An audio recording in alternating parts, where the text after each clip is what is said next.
시청자 여러분 안녕하십니까? 용감한 토크쇼 직설 원일입니다. 어제 하루 논란 가슴이 오늘도 가라앉질 않고 있습니다.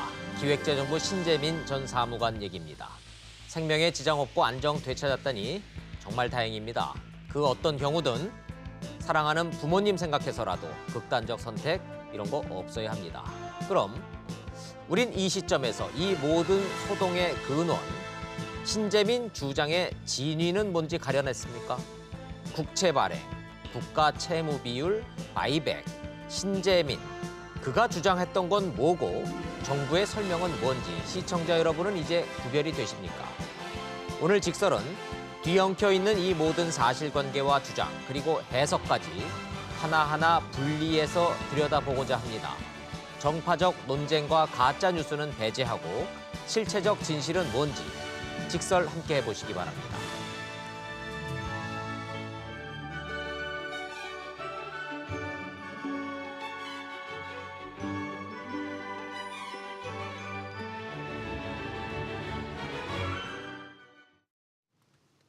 함께해 주실 패널 세 분 소개하겠습니다. 부산 가톨릭대학교의 차재원 교수님, 서정욱 변호사님, 그리고 장예찬 시사평론가님 세 분 나오셨습니다. 어서 오십시오. 안녕하세요. 안녕하세요. 신재민 전 사무관의 주장은 시청자 여러분들도 많이 들으셨을 거고 이걸 맞다 틀리다 가려줄 핵심 인물은 김동연 전 경제부총리였을 겁니다. 침묵하던 전 김 부총리가 비교적 긴 글을 SNS에 올렸습니다. 핵심 키워드가 많이 나옵니다. 영상 보시고 토론 시작하겠습니다. 신재민 전 기재부 사무관의 대학 선후배들은 호소문을 통해 일부 언론의 경쟁적 보도가 신 전 사무관과 지인들을 궁지에 몰아넣고 있다면서 이번 사건에서 얻을 수 있는 교훈에 대해 좀 더 다뤄달라고 밝혔습니다. 또 신 전 사무관이 뉴라이트였다거나 국가 기밀로 사익 추구 활동을 했다는 것은 가짜뉴스라면서 공익을 목표로 행동한 만큼 너무 가혹한 책임을 묻지 말 것을 호소했습니다. 이와 함께 민변 변호사들이 이번 사건을 거절했다는 것은 신 전 사무관의 오해에서 비롯된 것이라며 민변에도 사과했습니다. 신 전 사무관의 가족들도 사과문을 발표했습니다. 가족들은 신 전 사무관의 극단적 선택으로 사회적 물의를 빚게 돼 죄송하다며 향후 필요한 모든 절차에 성실히 임할 수 있게 돕겠다고 했습니다. 김동연 전 경제부총리도 SNS를 통해 처음으로 입장을 밝혔습니다. 김 전 부총리는 소신과 정책의 합리적 조율은 다른 문제라고 지적했습니다. 또 청와대나 여당, 국회와의 협의 과정에서 보완될 수 있는 게 정책 형성 과정이라고 설명한 뒤 이번 논란이 빨리 매듭지어지길 바란다고 강조했습니다. 어제 분당 서울대병원으로 이송된 신 전 사무관은 현재 일반 병실로 옮겨져 치료를 받고 있습니다. 급박하게 돌아갔던 하루 상황 잘 정리해드렸습니다. 들으셨다시피 신재민 전 사무관 서울대 분당병원으로 이송이 돼서 치료를 받고 있다 이렇게 돼 있는데 먼저 근황부터 좀 볼까요? 장예찬 평론가님 뭐 좀 들으신 얘기 좀 있습니까? 네, 우선 의료진에서는 개인 정보이기 때문에 환자의 자세한 상태 같은 경우는 밝힐 수 자세한 상태 없다고 저희도 해요. 뭐 궁금하지 않고요. 일단 큰 문제 없다 이렇게 안심해도 되는 상태입니까? 네, 다행히 경찰이 발견했을 당시부터 생명에 지장은 없었고 없었다. 지금도 예. 이제 심리적으로 불안해 보이지 어떤 육체적인 큰 중병이라거나 중환을 앓고 있는 것 같지는 않습니다. 예. 우선 가족들 같은 경우도 무리를 일으켜서 죄송하다는 입장을 내놓았는데요. 정말 다행스럽게도 생명에 지장이 있는 상황은 아니기 아니다. 때문에 안정을 취하고 치료를 받으면 예. 회복되지 않을까 싶고요. 오늘 또 신재민 전 사무관의 친구인 이충희 회계사가 이제 신 사무관을 대신해서 기자회견을 할 예정이라고 합니다. 예. 국회 정론관에서 기자회견을 추진할 거라고 하는데 네. 이런 식의 소모적 논쟁보다는 정말 건전한 논의가 되기를 바란다는 차원의 기자회견이 되지 않을까 싶습니다. 부모님도 뭐 입장을 내놓았네요.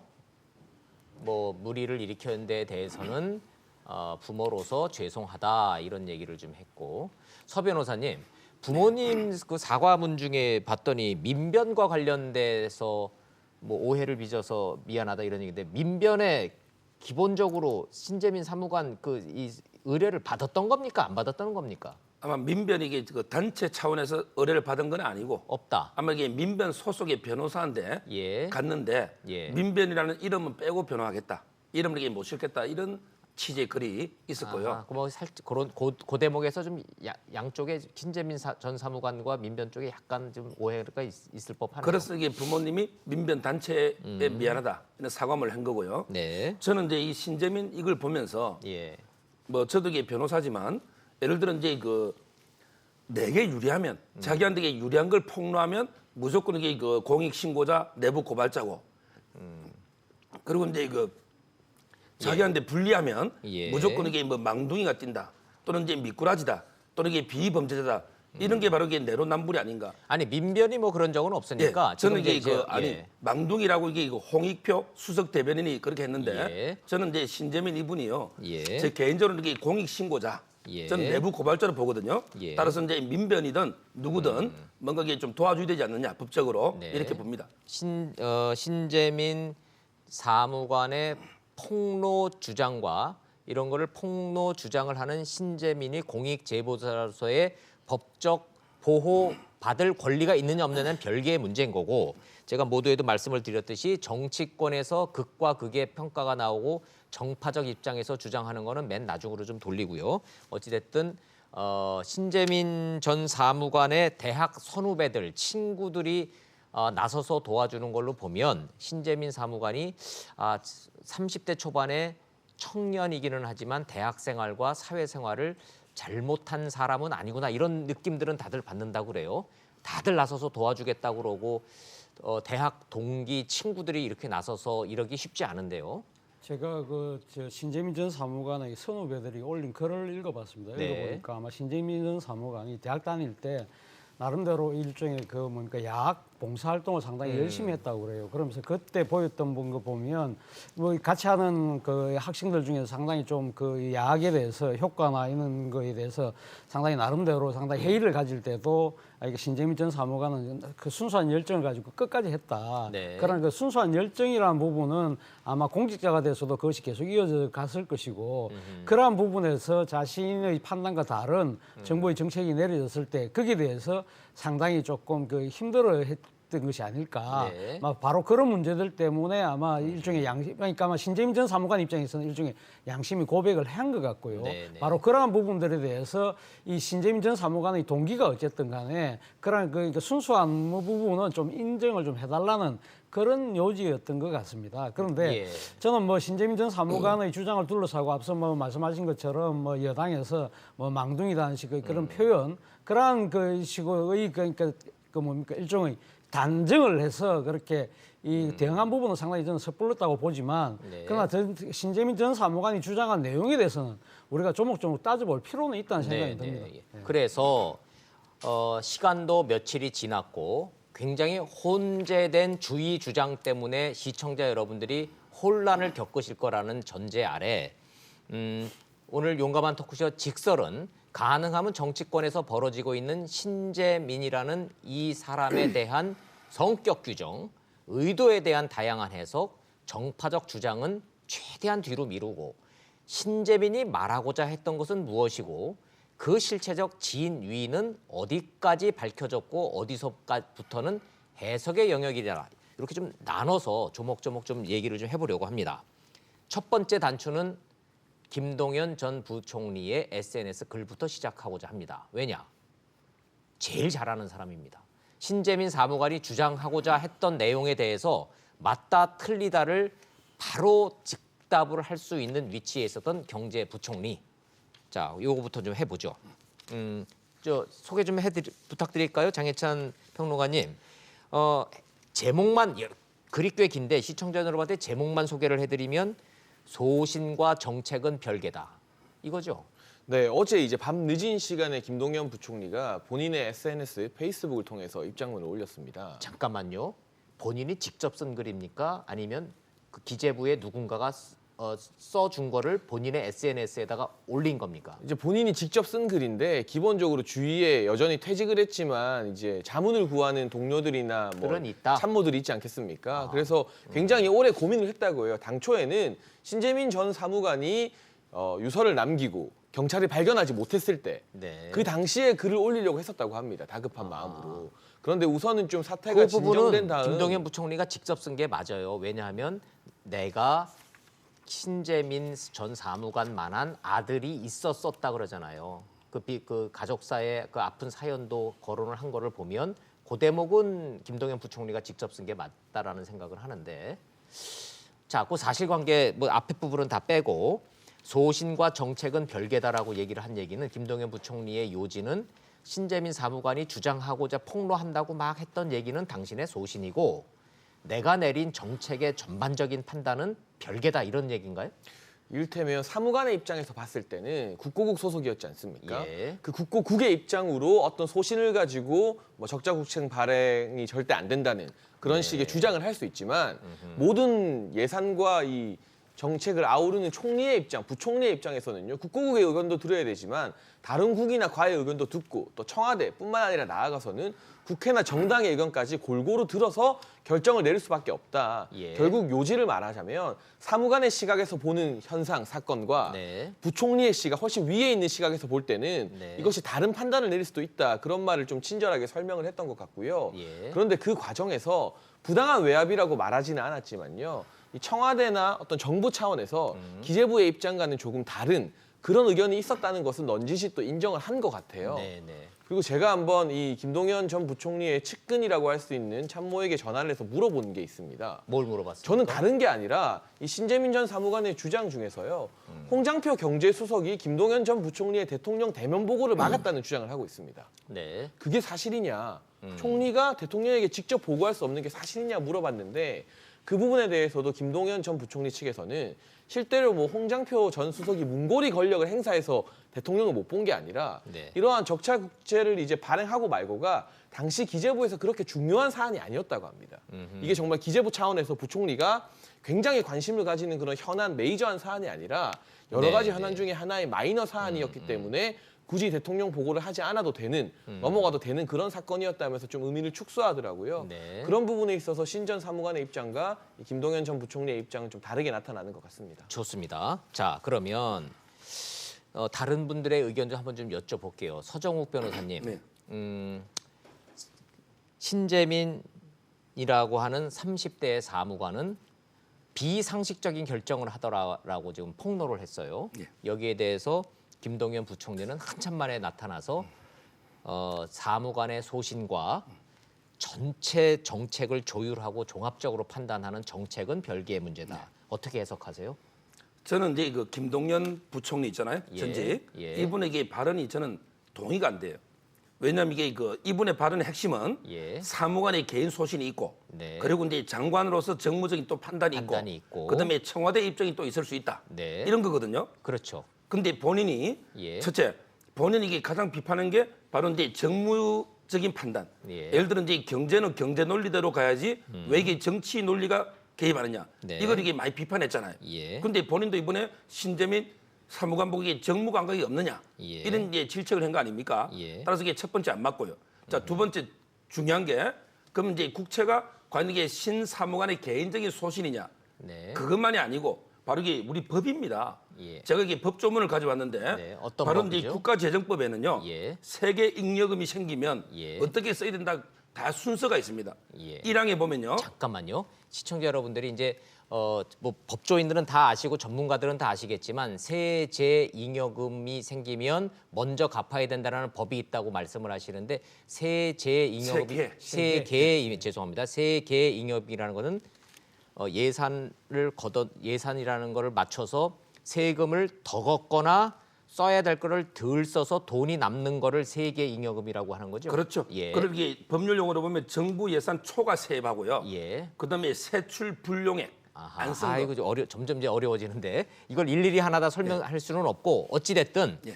2017년 상황처럼 정부가 돈이 남으면 세금을 더 걷어서 돈이 남으면 무조건 갚아야 된다는 법이 있다는 말씀이세요? 그렇죠. 그게 사용 용도가 순서가 있다는 거예요. 무슨 법입니까? 일단 그 이게 법이? 국가재정법 90조. 국가재정법 90조가 제가 이제 법조문을 가져왔는데 네. 일단 1항에 보면요. 당의 국채, 네. 그에 발행한 국채 있죠. 예. 이건 당연히 최우선 상환입니다. 1항에. 예. 그리고 이제 2항에 가보면 지방교부세법이나 교부세, 네. 교부세에 써야 되고요. 그리고 이제 그 3항에 가보면 그래도 돈이 남잖아요. 예. 이럴 때는 이게 100분의 30 이상을 바로 이제 공적 자금 상환 기금에 우선 출연해야 된다. 네. 이런 식의 조문이 쭉 순서대로 있는 거예요. 네. 그럼 이게 그때 23조가 더 거쳤죠? 예. 자, 법 이전에 상식적으로 이게 국가도 가정이 확대된 거죠. 네. 예를 들어 이게 앵커님이 갑자기 올해 방송도 많이 출연하고 해서 한 2, 3억 공돈이 생겼다. 네. 그럼 이게 빚을 더 냅니까? 아니면 이게 기존의 빚을 갚습니까? 상식적으로. 네. 예를 들어 이게 이자 부담하면서 예, 좋습니다. 예, 예. 그래서 저는 이게 법의 규정이 있으니 예. 그 순서대로 가야 되는 이건 이게 소신 이전의 법리 아닙니까? 아하. 따라서 이게 저는 신사무관의 개인 소신이 아니고 좋습니다. 저는 이게 담당자로서 법적 원칙이라고 봅니다. 예, 전문가의 영역인 국채 발행에 대한 그 여건과 종합적인 판단에 대해서 지금 얘기를 좀 나누고 있습니다. 서 변호사님의 말씀은 일개 사무관의 소신을 떠나서 세금을 거둔 것을 많이 남아서 정부가 돈이 남으면 이 국가 빚부터 갚도록 국가재정법 90조에 명기가 돼 있기 때문에 이 문제는 법적인 문제인 거지 소신의 문제가 아니다라는 말씀 여기까지 해주셨고, 다시 되돌아가면 김동연 부총리는 법은 그렇게 돼 있고 담당 사무관은 국고과 직원이기 때문에 그렇게 생각할 수 있지만 큰 틀에서 국가를 운영하는 입장에서는 꼭 그렇게만은 하는 건 아니다라는 주장. 차 교수님 어떤 의견이십니까? 제가 재정 전문가가 아니라서 서정욱 변호사님이 지금 그 국가재정법을 인용한 부분에 대해서 제가 그 구체적인 반박할 전문적인 지식은 없지만 제가 아는 국회에서 근무했던 상식적인 제가 아는 선에서 판단해서 말씀을 드린다고 한다면 예. 지금 세계 잉여금 이야기를 하셨는데 세계 잉여금을 그러니까 그 사용하는 방식은 총 지금 그 국가재정법에 4가지가 나와 있어요. 지금 그러니까 첫 번째는 지방세 교부금이고 두 번째는 말씀하신 공적자금 상한이고 네. 세 번째가 또 채무 상한이고 네 번째는 또 추경예산용으로 잡을 수 있다는 것이죠.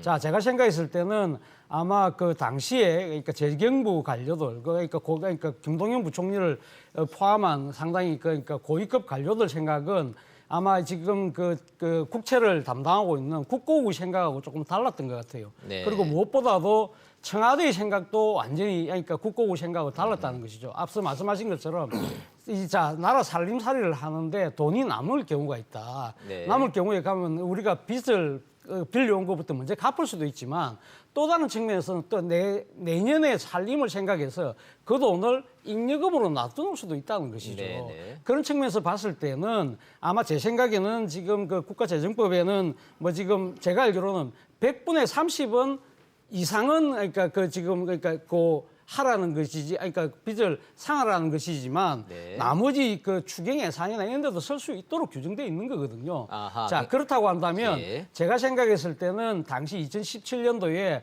상당히 그러니까 지금 초과 세수가 그치고 그렇기 때문에 그 남는 돈을 당장 빚 갚는 데 쓰는 것보다는 내년의 확장적 재정 운용을 활용을 하기 위해서 그 돈을 일종의 좀 세이브할 필요가 있다고 판단했을 가능성이 높다는 겁니다. 아하. 그렇기 때문에 우리가 일반적으로 생각했을 때는 우리가 돈이 그러니까 국가 재정을 운영하는 데 있어서 남는 돈은 무조건 빚을 갚는 데만 쓴다는 것이 우선적인 사항은 아니라는 것이죠.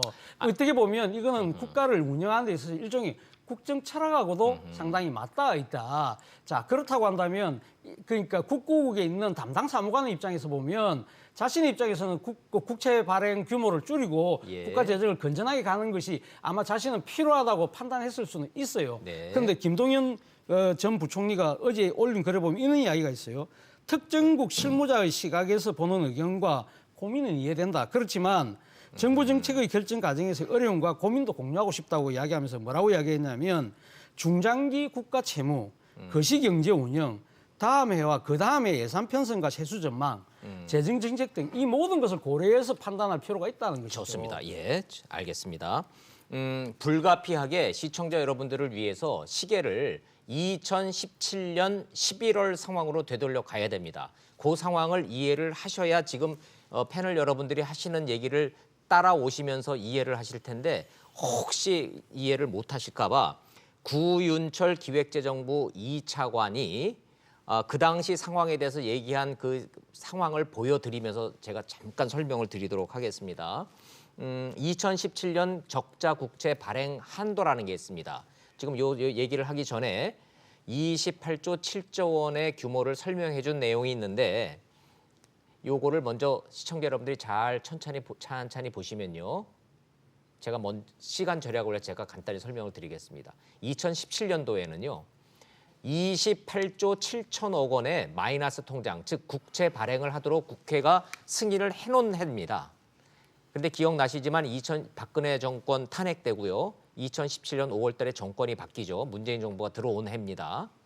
이미 연초에 대한민국 국회가 정부에다가 28조 7천억 원의 마이너스 통장을 개설을 해준 겁니다. 이 한도 내에서 쓰라고. 20조는 기히 발행이 됐고요. 국채가 빚을 쓴 겁니다. 8조 7천억 원의 마이너스 통장 여력이 남아있는 상황입니다. 이제 여기부터 시작이 되는 겁니다. 여기부터 해석의 영역이 되는데 기재부가 신재민 사무관의 주장은 아니 담배세도 높고 그 세계 경제가 좋아서 세금이 많이 거쳐서 20조 이상의 지금 세수 초과가 생겼는데 4조 원의 빚을 더 내라고 지금 얘기를 하니까 국고국 사무관인 신재민은 이해를 못한 거예요. 자, 요 상황부터 이제 설명을 들어야 되는데 신재민의 주장은 이게 비상식적 결정이라고 주장하는 겁니까? 네, 우선은 이게 전통적인 기재부와 정부 사이의 어떤 의견 차이인 것 같아요. 네. 이를테면 어느 정권인지를 떠나서 기재부 관료 같은 경우들은 재정 건정성을 상당히 중시합니다. 예. 그렇기 때문에 초과 세수가 들어오게 되면 빚을 빨리 갚자. 이게 어느 정권에서나 공통된 기재부의 입장이라고 볼 수 있고요. 예. 신재민 전 사무관도 이런 입장을 가지고 있는 거죠. 예. 세수가 이렇게 많이 들어올 예상인데 네. 빚을 빨리 갚아버려야지 갚으려던 빚 1조 원도 취소해버리고 갑자기. 예. 그리고 추가로 빚을 더 내자는 게 재정 건정성 입장에서 말이 안 된다. 이런 입장인 거고요. 신재민 사무관은 거기에다가 한 발 더 나가서 본인이 이렇게 주장을 하잖아요. 지금 이거를 국채 발행을 더 한다는 얘기는 문재인 정부로 바뀌면서 문재인 정부가 내년에 이거 빚을 더 내서 재정 확장을 하고 복지를 늘려야 되는데 지금 이거를 발행을 해놔야 마이너스 한도를 최대한 늘려서 가려고 하는 의도가 있었다라고 주장을 하지 않습니까? 네, 이를테면 저는 의도 자체에서도 신재민 전 사무관과 지금 정부의 입장은 좀 엇갈리는 것 같습니다. 네. 예를 들면 정부에서는 전통적으로 이 재정 건정성보다는 예. 추경이나 뭐 추가적인 어떤 예산을 확보하는 데 있어서 이런 것들 적자 국채를 발행하는 걸 더 선호합니다. 네. 재정 건정성을 중시하는 기재부보다는요. 네, 네. 근데 정부나 지금 이 기재부 김동연 전 부총리의 설명을 들어보면 다른 불순한 의도가 있는 게 아니라 내년도나 그 후년도 또 정권 후반기의 상황을 고려해서 네. 미리 이런 식의 예산, 잉여금을 많이 확보해놔야 예. 필요할 때 추경도 집행하고 예. 다른 예산도 쓸 수 있는 것 아니겠습니까? 그런 차원에서 이제 이 적자국채 발행을 주장하는 의견이 있었던 것인데 네. 신재민 전 사무관의 요지는 단순히 그러한 어떤 예산 확보 차원이 아니라요. 아하. 박근혜 정부 차원의 GDP 대비 국가 채무 비율과 비교해서 예. 문재인 정부의 GDP 채무 비율이 너무 시작부터 떨어지게 되면 나중에 가서 국민들이나 언론들로부터 문재인 정부가 박근혜 정부 대비 GDP 대비 국채를 많이 못 갚았네. 네. 이런 비판을 들을 수 있기 때문에 그 요구를 한 사람이 차영환 당시 경제정책비서관이었고 그 통화 내용을 내가 직접 들었다라는 게 신재민의 주장이죠. 네, 그러니까 의도 자체가 서로 다른 거죠. 신재민 전 사무관이 예. 주장하는 차영환 의도와. 비서관의 이야기는 그건 아니고요. 그러니까 그 지금 그 앵커께서 말씀하신 것처럼 뭐 국가 채무 비율을 네. 그러니까 지금 이제 떨어뜨리고 뭐 높이고 그런 차원의 이야기한 것이 아니라 네. 단지 적자 국채를 그러니까 추가적으로 더 발행해야 될 부분이 필요가 있는데 있는데 그 없느냐. 부분에 대해서 지금 안 하겠다는 식의 보도 자료를 가는 거는 아직까지 결정이 나지 않았으니까 아하. 고려해달라는 이야기였고 네. 근데 지금 앞서 우리 장혜찬 평론가께서 말씀하신 것처럼 기재부 관료들 입장에서는 재정 건정성을 상당히 근거 옥적처럼 생각하는 부분이 분명히 있어요. 그런데 제가 파악한 바로는 2017년도 당시 기재부 내에서도 목소리가 달라요. 예를 들면 네. 지금 국채를 담당하고 국채 발행 주무부처인 국고국 같은 경우는 네. 지금 이제 상당히 모두 그러니까 8조 8.7조. 8조 7천억 예. 정도를 추가로 다 발행하게 되면 상당히 지금 이 금리나 이런 부분에 상당히 문제가 생기니까 네. 반대한 측면이 있었지만 예를 들면 지금 기재부 내에서도 경제정책국 거시적 경제를 네. 총괄하는 정책국에서는 내년에 그 경기 여건이나 고용 상황 이런 걸 경제가 안 좋으니까 돈을 풀어야 된다는 입장이었어요. 돈을 미리 확보를 해놔야 된다. 예, 그래서 예. 이 보통 이 세계 잉여금 아까 제가 이야기한 것처럼 예. 이것이 추경 예산을 편성하는 하나의 중요한 이 지금 뭡니까 재정적인 이 기반이 되거든요. 이게 그렇기 베이스라인이 때문에 베이스라인이 되니까. 되기 때문에 이걸 미리 확보하자는 것이 아마 이 경제 정책국의 입장이었던 것 같아요. 자, 좋습니다. 거기다가 제가 한 예, 말씀만 더 예. 부탁드리면 문재인 정부가 무엇보다도 확장적 재정 운영을 통해서 네. 소위 말하는 소득주도 성장을 통해서 상당히 지금 이 일종의 국민들의 그 지갑을 늘려서 이 소비를 촉진시켜서 경기를 선순환시키는 맞아요. 그런 식의 재정 운영을 그러니까 천명하고 있었잖아요. 그렇기 맞아요. 때문에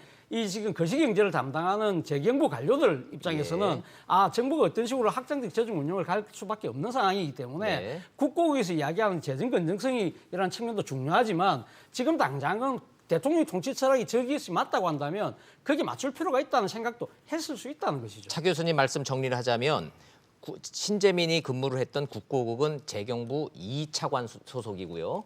말씀하신 그 거시경제를 담당하는 데는 1차관이기 때문에 이 문제가 나오면 이거를 빚을 더 내서 돈을 더 풀어서 경제를 살릴 거냐 아니다. 이거 돈이 남았을 때 빨리 빚부터 갚아야 된다라고 하는 거는 1차관하고 2차관하고 항상 이견이 있는 내용인 거라는 거예요. 그렇죠. 예. 어떻게 보면. 자, 네. 그렇다면 이건 내부적으로 토론하고 뭐 비판하고 뭐 내 말이 맞네, 네 말이 맞네 이렇게 싸울 일인 거지. 이게 무슨 국기문란인 것처럼 들고 나와서 폭로한다라는 거는 좀 안 맞지 않느냐? 이게 법 위반이냐? 어떻게 제가 보세요? 이게 기획재정부 10년째 고문 변호사 아닙니까? 제가 이제 그 어떻게 사정을 잘 보세요? 아이고 제가 아주 제대로 짚었습니다. 예. 그럼 어떻게 보세요? 저는 이게 치열한 토론이 국마다 필요는 해요. 예. 그럼 이게 어떤 토론을 해야 되느냐? 23조 세계 잉여금이 생겼죠? 네. 이걸 이게 빚을 갚을 거냐? 아니면 이제 차 교수님처럼 내년을 위해서 이게 잉여금으로 둘 거냐? 네. 이런 이게 토론을 해야죠. 네. 그런데 여기서 빚을 더 낸다? 예. 이거는 이게 치열한 토론이 아니고. 자, 결론부터 이자가요. 예, 일단 잠깐만요. 결론부터 말씀을 드리면 치열한 토론을 거쳐서 국채 발행은 결론적으로는 되지 않았죠. 추가 제 국채 말은 발행은 이게 되지 그 않았습니다. 23조를 어떻게 쓸 것인가 예. 이걸 치열한 토론을 해야지. 예. 왜 이게 빚을 더 내느냐 마느냐 이게 치열한 토론이 돼야 되느냐 이 말이에요. 그럼 이게 빚이요 예. 공짜가 아닙니다. 이건 이게 8.7조면 2천억의 이자가 나가요. 예. 그럼 이게 당장 쓰지도 않은 돈을 2천억 이자를 냅니까? 예. 내년에 이게 필요할 때 그때 발행해도 되잖아요. 그렇죠? 예. 따라서 이게 첫째 안 맞고요. 예. 토론의 대상이 안 맞다는 거예요. 자, 두 번째 중장기 흐름에서 뭐 이게 정책 과정이 높다잖아요. 네. 그럼 이게 중장기 흐름이라는 것은 오랜 과정에 대해서 이게 깊이 있는 토론이 필요하죠. 네. 근데 1조 있잖아요. 바이백 1조를 이게 사들이는 게 하루 전날 이게 취소가 된 거예요. 이거는 이게 국가의 대신인도나 시장 금리에 상당히 영향을 주는 거예요. 예, 잠깐만요. 어떻게 중장기 예. 계획이 하루 전에 이게 갑자기 뒤집어집니까? 알겠습니다. 이제 서 변호사님이 두 가지 덩어리를 한꺼번에 섞어서 말씀하셔서 또 시청자들 헷갈릴 수가 있는데 사실은 신재민 사무관이 처음에 그 유튜브에 나와서 얘기를 할 때 큰 줄기의 두 가지를 혼재해서 얘기하는 바람에 국민들이 많이 헷갈려했어요. 4조 원의 국채 발행을 더 할 거냐 말 거냐. 돈이 남는데 국채를 더 발행을 해서 빚을 늘릴 거냐 말 거냐의 덩어리가 하나 있고요. 돈이 남아서 1조는 먼저 갚을 거냐 말 거냐 이른바 바이백을 요건 별개의 문제인데 이거 좀 혼재되면 시청자들 헷갈려 하시니까 좋습니다. 그럼 두 번째 논쟁으로 가보죠. 돈이 남았어요. 세수를 많이 거쳤어요. 신재민의 주장은 계획돼 있었던 빚 갚는 이른바 바이백은 계획에 잡혀 있었는데 하루 전날 갑자기 취소했다. 그래서 시장에 혼란을 빚어졌다. 근데 이게 정상적인 의사결정 과정이 아니라 청와대 압력 때문이었다. 자, 이 주장에 대한 지인이 어디까지 돼 있습니까? 자, 1조 바이백 부분은 제가 조금 이따 이야기하기로 하고요. 예. 제가 드리고 싶은 이야기는 이 이야기입니다. 앞서도 제가 말씀드렸습니다만, 그러니까 기재부 내에서도 그러니까 빚을 빨리 상환하는 것이 갚는 것이 많느냐, 아니면 내년의 그러니까 지금 여러 가지 경제 여건을 감안해서 좀 더 우리가 좀 그러니까 주머니를 넉넉하게 갖고 갈 필요가 있느냐 이런 부분 논란이 빚어졌어요. 있지만 제가 생각했을 때는 지금 또 지금 신재민 전 사무관의 입장에서는 본인이 판단했을 때는 이것이 부당하다고 이야기하고 있는 거 아닙니까? 네. 그런데 문제는 이것이 아마 기재부 내에서도 치열한 토론도 벌어지겠지만 네. 기재부와 청와대 사이에도 아마 상당한 논의가 있었을 거예요. 아마가 아니라 뭐 상당히 아마가 아니라 지금 종합을 해보면 상당한 이견이 존재했었어요. 했죠. 해서 결국은 안 하는 걸로 결정이 났지 않습니까? 기재부가 근데 이긴 겁니다. 기재부 의견이 먹힌 거예요. 청와대가 물론 기재부 의견이 예. 먹혔는데 문제는 저는 그런 생각을 해요. 그러니까 지금 대통령이 그러니까 우리가 지금 대통령을 뽑잖아요. 대통령 예. 뽑을 때 대통령이 내세우고 있는 여러 가지 공약이나 국정 그 운영 기조를 보고 그 사람을 우리가 대통령을 뽑는 측면이 분명히 있다는 것이죠. 그렇다고 한다면 네. 예를 들면 지금 이제 1선 담당하는 공무원의 판단 자체가 그럼 국민들이 지금 어떤 그 특정 후보를 대통령으로 뽑았을 때 우리가 상당히 그 뭡니까 일종의 국민의 여러 가지 그걸 위임했을 때 판단했던 네. 그런 몫이 있다는 것이죠. 예를 들면 문재인 대통령이 당선됐을 때는 문재인 대통령이 이야기했던 소득주도 성장, 예. 확장적 재정 운영을 통해서 여러 가지 국가 정부 재정을 아주 이제 적극적으로 활용을 해서 네. 그러니까 일종의 민생 경기를 살리겠다는 그런 이 그 재정 그러니까 경제 정책에 대해서 상당 부분 사람들이 동의를 했기 때문에 그 집권을 한 측면이 분명히 있잖아요. 그렇다고 네. 한다면 대통령의 국정 철학이 지금 그 이 일개 사무관의 반대 때문에 관철되지 못한다? 이것도 저는 상당히 문제가 있다는 생각이 든다는 것이죠. 그것이 예. 청와대 압력이라고 판단한다는 것 자체도 저는 상당히 좀 문제가 예. 있다. 예. 저는 뭐 그 과정에서 아마 상당한 이 지금 청와대와 기재부 사이에 논쟁이 있었고 예. 논쟁이 있어서 결국은 뭐 청와대가 이제 자신의 뜻을 조금 굽힌 측면은 분명히 있지만 어쨌든 간에 그 과정에서 지금 논란이 빚어졌는데 그것이 마치 청와대 압력으로 다 재단하는 것은 조금 저는 좀 무리가 있지 않나 자, 생각이 좋습니다. 듭니다. 그럼 결론부터 말씀을 드리면 4조 원의 빚을 더 늘릴 거냐 말 거냐. 돈이 충분히 남았는데 빚을 더 낼 거냐 말 거냐에 대한 논쟁은 기재부와 청와대 사이에 존재했는데 결과적으로는 빚을 더 늘리지 않는 기재부의 의견처럼 결론이 났기 때문에 청와대 압력 이거 무의미한 논쟁이다. 이 주장 어떻게 보세요? 그냥 저는 토론이었을 뿐이다. 저는 이게 자꾸 그 미수 우리가 이게 범죄도 미수가 있잖아요. 예. 실제 4조를 발행 안 했기 때문에 예, 정치권에서는 불발탄이라고 괜찮다. 얘기를 하잖아요. 저는 이게 그 논리가 안 맞아요. 예를 들어 이게 그 논쟁 자체가 심각한 문제지. 예. 결과가 이게 발행 안 됐대서 무조건 이게 그러면 괜찮은 거냐? 그러나 청와대와 기재부가 그 정도 논쟁도 못 합니까? 그 그러니까요. 정도 이견도 없나요? 논쟁을 할 때 예. 저는 이게 23조를 어디에 쓸 거냐? 예, 갚을 예. 거냐, 남겨둘 거냐 이런 논쟁을 해야지. 이미 23조가 더 있는데 예. 어떻게 더 발행할 거냐 말 거냐 이런 논쟁을 하냐 말이야. 자, 그러면 뭐 그거는 이제 그게 맞냐 틀리냐에 대한 정책적 판단에 대한 논쟁이고 예. 우리가 지금 말하고자 하는 거는 그것이 비상식적이라고 규정하고 폭로한 신재민 사무관의 그 폭로 내용을 우리는 어떻게 볼 거냐에 대한 걸 여쭤보는 겁니다. 그러니까요. 저는 이게 결국 4조가 발행 안 됐으니까 아무 문제 없다. 이 논리는 이게 동의하는 게 아니고 이걸 치열하게 잘잘못을 따져봐야만 또 이게 나중에 전복 후계라고 내년, 후내년 계속 이 국채 발행할 때 이게 네. 하나의 반면교사가 되는 거 아닙니까? 따라서 이게 치열한 토론을 통해서 과연 이게 누가 옳았는가 이걸 논쟁을 해야지. 예. 그리고 이게 또 기재부는 무조건 이게 고발부터 해버리잖아요. 자, 이거는 이게 국민들도 알아야 될 논쟁이죠. 국채를 더 발행, 이 국민의 살림이죠. 네, 그런데 왜 입에 재갈을 물려서 고발부터 합니까? 누설했다고? 토론을 해야죠. 토론의 대상이다. 저는 뭐 그 부분에 대해서는 저는 동의를 합니다. 동의를 하는데, 그러니까 지금 이 사실 이 논란과 관련해서 당시 그러니까 적자국채를 추가적으로 더 발행할 거냐 말 거냐 부분은 일종의 어떻게 보면 정책적 판단의 영역이에요. 이러한 부분에서 옳고 그르냐의 논쟁은 우리는 충분히 할 수 있다고 봅니다만 네. 앞서 최종욱 변호사님께서 뭐 국가재정법을 이용하면서 인용을 하면서 이야기했던 아예 이것이 범법 행위인 것처럼 절대 해서는 안 되는 것처럼 말한다는 것은 저는 상당히 어폐가 있다는 것이죠. 신재민 사무관의 그렇죠. 오바다. 저는 그러니까 이 담당 사무관의 입장에서는 상당히 자신이 맡고 있는 입장에서 국가 재정 건전성을 네. 유리하게 갖고 와야 되는 측면에서는 자신의 소신을 가지고 이야기는 할 수 있지만 예. 국가를 전체적으로 운영하는 그러니까 이 지금 경제부총리의 입장 그리고 또 대통령이 지금 이 나름대로 이 경제 기조에 대한 국정 철학 이러한 부분들을 생각했을 때는 이러한 부분들이 무조건 청와대 압력으로 지금 뭐 이렇게 절대 해서 안 될 일을 마치 한 것처럼 하는 거는 이렇게 이야기하는 것은 어폐가 있다는 겁니다. 침소봉대다. 근데 저는 과정에 대해서 신전 사무관과 기재부 내지는 청와대의 입장 차이가 드러난다고 봅니다. 지금 과정이 문제였다. 네, 차 교수님 결과보다는. 말씀처럼 이런 토론이 있을 수 있어요, 저는. 예. 그리고 추가적인 뭐 초과 세수가 있었지만 적자 국채를 더 발행하느냐 마느냐에 대해서 예. 정책 당사자 간의 어떤 의견이 갈릴 수도 있고 예. 토론 자체도 성립은 가능하다고 봅니다.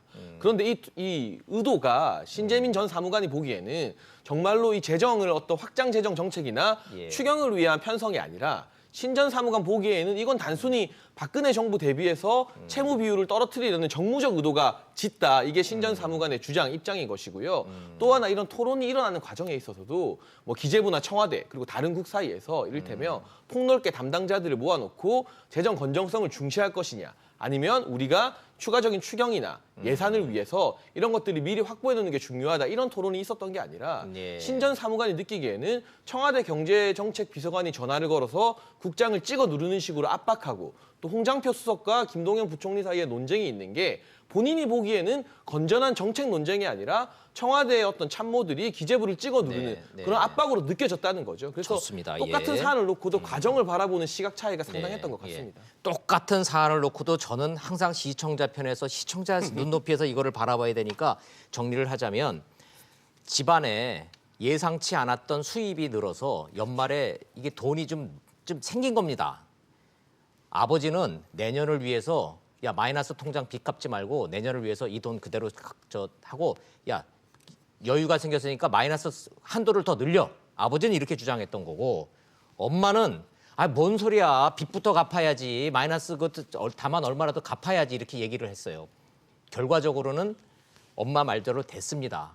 그런데 아들이 옆에서 그걸 보고 있다가 엄마 아빠가 둘이서 이걸 한 게 아니라 큰아버지가 전화로 이래라 저래라 한 거를 듣고 기분 나빠서 지금 바깥에 나와가지고 PC방 가서 지금 올린 거예요. 이게 나라냐 이러면서. 저는 이게 앵커님 비유가 아주 적절한데. 예. 근데 그 비유를 보세요. 돈이 갑자기 생겼다. 예. 그럼 이게 빚을 갚을 거냐? 아니면 이게 내년을 위해서 둘 거냐? 예. 이건 논쟁을 해야죠. 아니, 근데 안 갚아도 빚을 더 냅시다. 예. 이자 부담하면서 이게 말이 되는 논쟁이냐 말이에요. 아니 그거는 정말로 판단의 문제고, 지금 차 빚을 더 교수님 낸다? 말씀대로 아버지가 청와대 입장에서는 국가 전체를 생각해 내년을 생각을 해서 야 빚 갚는 거보다는 빚 갚아서 이자 세이브하는 거보다는 내년에 이게 경제가 어려우니까 돈을 확 풀어서 지금 이 경제를 살리는 게 급선무야라고 선택할 수 있지 않습니까? 내년에 이게 필요하면 더 그때 국채 발행이 되는데 미리 이자 부담하면서 내년에 예. 어려울 거 싶어서 미리 이자를 부담한다. 예, 좋습니다. 자, 여기서 자, 하나만 또 말씀드릴게. 예. 저는 이게 신재민 글 중에 가장 심각한 게요. 바로 이제 부총리가 대통령 보고를 원하는데도 못 들어가고 있다. 부총리가 이게 행정부 서열 3이다. 예. 그럼 이게 그 현 정권이 가장 강조한 게 뭡니까? 바로 이제 그 소통이죠. 소통. 그런데 부총리가 대통령을 마음대로 못 만납니까? 예. 그럼 이게 청와대 참모가 부총리 대통령 독들에게 맡고 있는 거 아닙니까? 이건 이게 소통 측면에 큰 문제가 있고, 그래서 신재민 그래도 이 부분을 상당히 강조하고 있는 겁니다. 예. 이거는 이제 아들이 바깥에 나가서 PC방에다 글을 올리다 보니까 완전히 결이 다른 얘기. 그 얘기를 하다 보니까 돈 얘기를 벗어나가지고 큰아버지하고 아버지하고의 역학관계까지를 얘기를 하다 보니까 좀 혼재가 돼 있는데, 요거 언론에서 국민들이 문제 삼을 만한 소재입니까? 차 교수님 의견은 어떠세요? 저는 뭐 신재민 전 사무관이 그렇다고 기재부 장관은 그러니까 뭐 행정부 서열 1위여야 됩니까? 꼭? 아니요, 그러니까 그 지금 뭐 앞서 우리 서정욱 변호사님 말씀하신 것처럼 당시 예. 이 여러 가지 이 논쟁 과정에서 김동연 부총리가 자신의 소신을 필어갈 수 있는, 아니 그 대통령이 필어갈 수 있는 기회 자체를 청와대가 원천적으로 봉쇄를 했다고 한다면 그 부분은 상당히 비판받아야 될 상황이고요. 그러나 이 뭐 부분에 대해서는 그 사실관계는 뭐 아마 확인은 안 확인할 되죠? 필요가 있는 것이죠. 그러나 그럼에도 불구하고 저는 그런 생각을 듭니다. 지금 앞서 말씀하신 것처럼 우리 장혜천 평론가께서 그런 말씀하셨는데, 지금 신재민 전 사무관 입장에서는 상당히 그때 당시 추가적인 국채 발행을 더 하려고 했던 이유가 일종의, 그러니까 박근혜, 그러니까 이제 정권 교체이긴 하지만 2011년도 국가 채무 비율을 높여놔야만 이것이, 그러니까 문재인 정부가 그 뒤에 이 국가 채무 비율을 상당히 낮추는데 뭔가 좀 기저 효과를 갖고 올 수 있다. 그런 맞아요. 측면에서 일종의 전 정권에 좀 먹칠하기, 얼굴에 먹칠하기 위해서 이렇게 일종의 이미지 조작을 노리고 한 그러한 뭐 업무가 있는 것처럼 이를 이야기를 하시는데, 그건 모르겠습니다. 그거는 신재민 전 사무관이 그렇게 판단할 수는 있겠어요. 네. 있지만 그러나 제가 지금 뭐 이 언론에 보도된 내용을 쭉 본다고 한다면 청와대에서는 그런 이야기를 한 것 같지는 않아요. 그런데 지금 근거로 제시하고 있는 것이 차관보와 그 신재민 전 사무관이 주고받은 카톡 내용이거든요. 네. 국가 채무를 덜 떨어뜨리도록 하라는 것이라는 것이지, 요지다. 그것이 요지라는 예. 것인데, 그것은 차관보의 판단인 것인지 그것이 예. 청와대의 요구인지, 그거는 또 우리가 별개의 문제로 따져볼 필요가 있다는 것이죠. 그런데 예. 제가 생각했을 때 문재인 정부 입장에서 본다고 한다면 4조라는 국채를 더 추가적으로 발행한다고 해봐야, 그러니까 해봐야 국가 채무가 늘어나는 게 0.2%밖에 안 된다는 것이죠. 예. 그것이 과연 문재인 정부 입장에서 그러니까 국가 채무 비율을 높이고 낮추고 하는 그 이미지에 얼마만한 영향이 있을 것인가. 네. 사실은 또 이런 측면을 또 볼 필요가 있다는 것이죠. 노무현 정부 때 국가 채무가 299조 정도 됐어요. 예. 그런데 이명박 박근혜 정부가 그걸 거쳐서 끝날 때 박근혜 정부 때는 거의 국가 채무가 700조 가까이 늘었어요. 네, 네. 그렇다고 한다면 이러한 상황에서 문재인 정부가 0.2% 갖고 이거 국가 채무가 덜 늘었네 이렇게 비교할 이유가 예. 있겠습니까? 저는 요- 그런 측면에서 본다고 한다면 어허. 신재민 전 사무관이 그러니까 국가 채무 비율을 그러니까 이미지를 조작하기 위해서 뭔가를 한 것처럼 이야기한 부분은 조금 개인적인 판단이 오버인 것이 아닐까 하는 생각이 든다는 겁니다. 좋습니다. 차 교수님 말씀에 덧붙여서 시청자 여러분들을 다시 2017년 11월 14일로 모시고 타임머신 타고 거꾸로 가보겠습니다. 4조 원의 마이너스 통장을 늘릴 거냐 말 거냐 논쟁 말고 한 가지가 더 지적이 돼 있는데 세수가 더 많이 거쳤습니다. 생각지도 않던 돈이 생겼어요, 정부가. 그래서 계획대로 11월 14일 날 1조는 갚자라고 결정이 났던 겁니다. 근데 이거를 느닷없이 하루 전에 갑자기 안 갚자로 돌변을 합니다. 신재민은 이 상황을 왜 박근혜 빚을 우리가 갚냐라고 의도가 있다라고 판단을 했습니다. 장혜선 평론가님, 자, 요 대목에서는 정말로 이제 해석의 영역으로 들어가는 것 같아요. 그런데 신재민 혼자서 이렇게 상상의 나라를 핀 게 아니고 조규홍 차관보와 주고받은 카톡 내용 다시 보여드리겠습니다. 저걸 증거로 제시를 했어요. 저거 좀 해석을 좀 해주셔야 될 것 같습니다. 맨 첫 줄, 저게 핵심인데. 저게 이제 정무적인 이유 때문에 뭐 적자 국채를 더 발행하거나 발백을 취소했다는 신재민 전 사무관의 주장의 핵심이 되는 내용이에요. 좀 이제 시청자 여러분들이 이해하실까 모르겠는데 계속 보여주십시오. 그거를 이 2017년에 국가 채무 비율이라는 말이 좀 어려운데 GDP 대비해서 국가 채무 비율이라는 겁니다. 빚이 많으면 올라가고 빚이 적으면 내려가겠죠. 이걸 당연히 신재민 사무관은 돈이 남았으니까 1조는 무조건 갚는 거로 생각을 했던 겁니다. 근데 갚지 말래요. 저 위에서. 이해를 못하는 거예요. 신재민 사무관 지금. 그래서 물어봅니다. 자, 위에 상관인 차관보한테. 그랬더니 차관보가 답변을 저렇게 해요. 핵심은 17년에 국가 채무 비율을 덜 떨어뜨리라는 거다. 이게 무슨 의미죠? 그러니까 이게 정말 정책적인 이유 때문이라면 예. 차관보가 굳이 저렇게 이야기할 이유가 뭐가 있었는지 좀 의심스러운 대목이긴 합니다. 저 대목은 의심스럽다. 네, 여전히. 실제로 이 차 교수님 말씀처럼요. 4조를 더 발행해봤자 실제 GDP 대비 국가 채무 비율이 0.몇% 정도 변동해요. 예. 그러니까 소폭의 변동이기 때문에 정무적으로도 크게 의미가 없다는 주장도 일리가 있습니다만 예. 정말 그렇다고 한다면 왜 차관보가 저런 카톡을 남겼으며 그리고 결과적으로 봤을 때 4조 원의 추가 적자 국채 발행은 안 됐죠. 네. 근데 아까 말씀하신 예를 들어 주신 2017년 11월 14일과 11월 15일 사이에 예. 1조 원을 이제 상환하는 것. 예. 이 부분은 기재부에서 상당한 혼선을 빚습니다. 하루 사이에 취소를 해버렸어요, 실제로. 실제로 했어요. 그리고 또 11월 17일이 돼서 다시 또 시행하면서 갚아버려요. 예. 며칠 사이에. 예. 그리고 이것도 정말 우스운 게 11월 14일에 김동연 부총리가 국회 기획재정위에 나가가지고요. 내일 예정된 이 국고 상환 예정대로 하겠다 이런 취지의 발언을 했다가 그날 오후 3시 20분에 갑자기 이걸 취소해버려요. 취소했다가 이게 그러니까 하루 사이도 아니고 몇 시간 만에 부총리가 국회에서 설명한 것과 완전히 다른 내용을 결정해버린 거죠. 시장에선 당연히 혼선이 있었을 거고. 그로 인해 혼동- 이제 피해를 보는 유관 업체들도 있었을 것이고. 자, 신재민은 분명히 피해본 국민이 있다라고 주장하고 있어요. 서구 변호사님, 이 대목은 어떻게 해석하십니까? 당연히 이게 금리가 출렁하면요. 예. 선물이라든지 여러 가지 그 시장에 피해자가 있을 수 있고요. 예. 저는 이게 이 의도가 드러나는 게 타임머신을 1년 전이 아니고 예. 한 달 전 한번 돌려 한 달 전.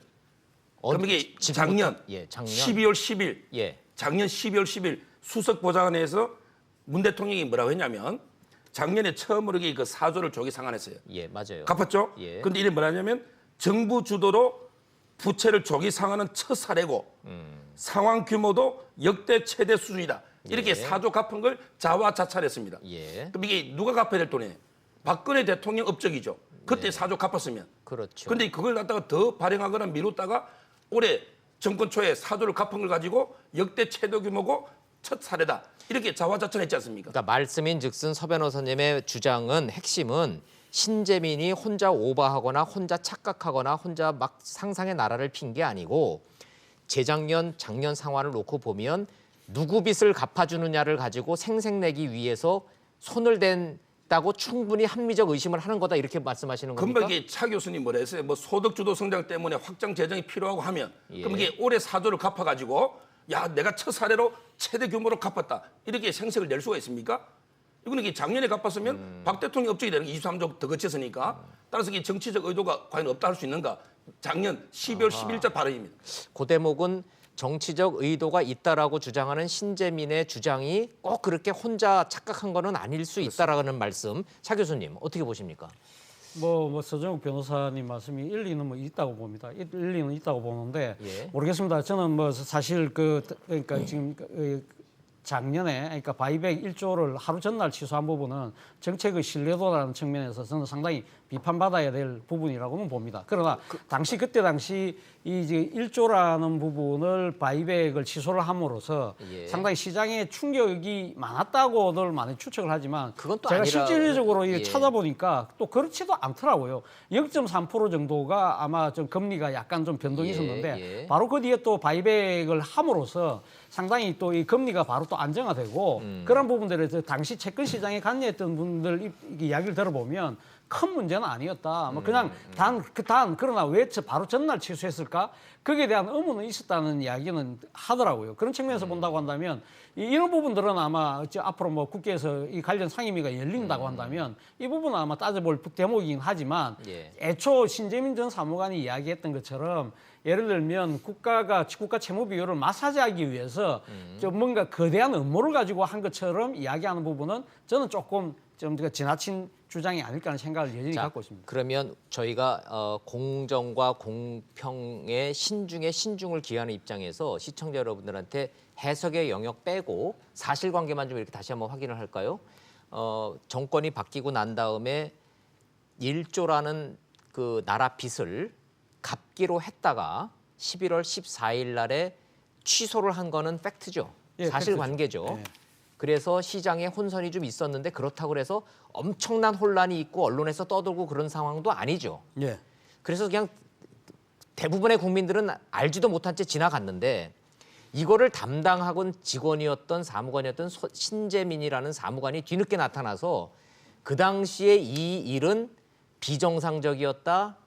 정상적인 정책 결정이 아니었다. 나라 빚을 갚았어야 되는데 이걸 안 갚고 넘어간 거는 나는 이해가 안 된다. 이렇게 주장하고 나서면서 새로운 문제가 되고 있는데 깔끔하게 여전히 설명이 안 되고 있는 상황입니까?